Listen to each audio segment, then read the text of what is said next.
Okay, the former Minneapolis police officer charged with second-degree murder in the death of George Floyd made his first appearance in court today. The judge set bail for Derek Chauvin up to $1.25 million.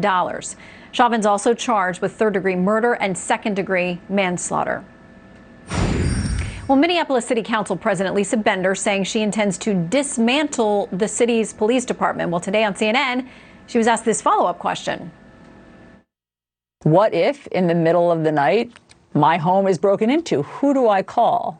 Yes, I mean, I hear that loud and clear from a lot of my neighbors. And I know, and myself too, and I know that that comes from a place of privilege.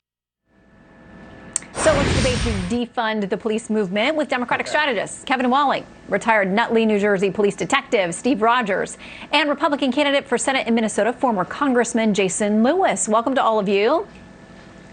Thank you for having me. Hey, Shannon, good to see you. All right, Steve, I want to start with you as a former officer out there on the streets. How exactly do you think this will work? We're told there will be other community policing opportunities. There will be different ways to respond if there's a 911 call. What do you envision?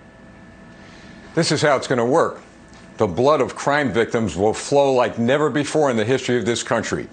When you begin to reduce the budgets of police departments, you're reducing manpower, and you're giving total and complete control over the criminal enterprises, including your gangs, by the way. Now, keep in mind that the president has heard the call of the people, the victims, the crime victims, especially who are being hit hard in minority communities by drug dealers, by gangsters, and he's responding in kind, saying we need law and order, we need more cops. Yes, I agree with community policing. It's a great proactive way of preventing crime. But right now, like in cities of Chicago, you need to get cops in there that are going to protect the people, arrest these individuals, and put them behind bars.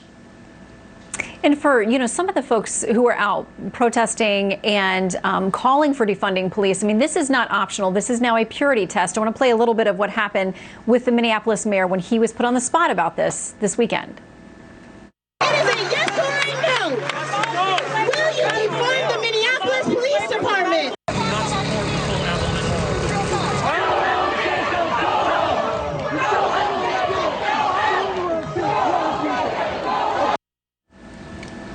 I mean, Kevin, that answer did not go over well with the folks who were protesting in that particular area.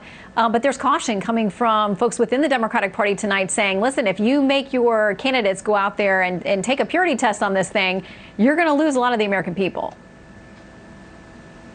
Yeah, Shannon, I think it's a good point. I'm not in favor of any kind of purity tests when it comes to elections. I think you're right in that it will be problematic if any Democrat on the federal level running for Senate, running for the House, campaigns on defunding the police. What we're seeing in the legislation that was introduced by Speaker Pelosi and her leadership team today in the House and Minority Leader Schumer in the Senate is not a defund the police bill, but it's rather a reimagining of the police.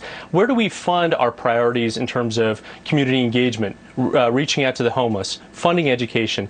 Where can we cut back police spending and spend it on those least served in our community to prevent future crimes if we lift more and more people out of poverty, out of fear, out of homelessness, and out of destitution in our communities?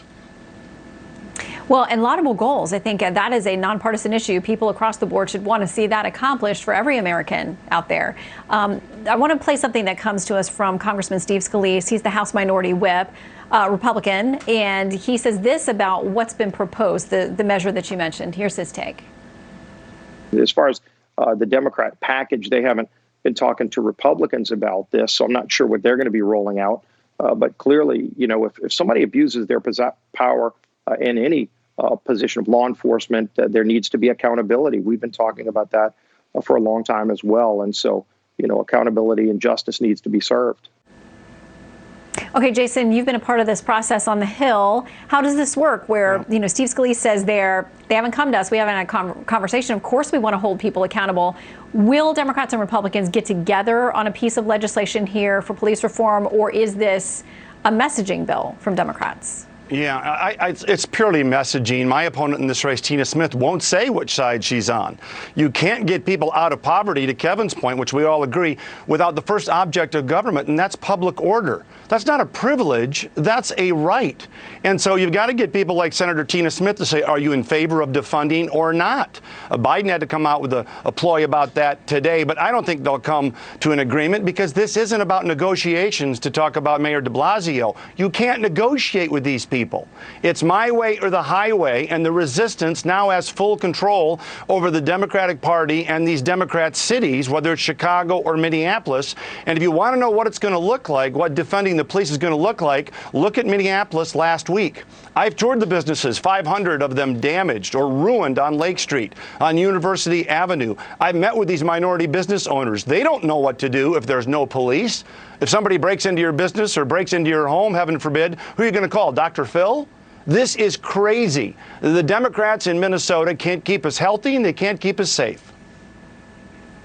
Well, we're seeing these conversations in D.C., New York, Minneapolis, and many other places where folks are going to have to take a position one way or another as this conversation and the demands continue. In the meantime, thank you for having the conversation with us tonight, Steve, Kevin, and Jason. Thank you all. Pleasure. Thank you. Thanks, Shannon.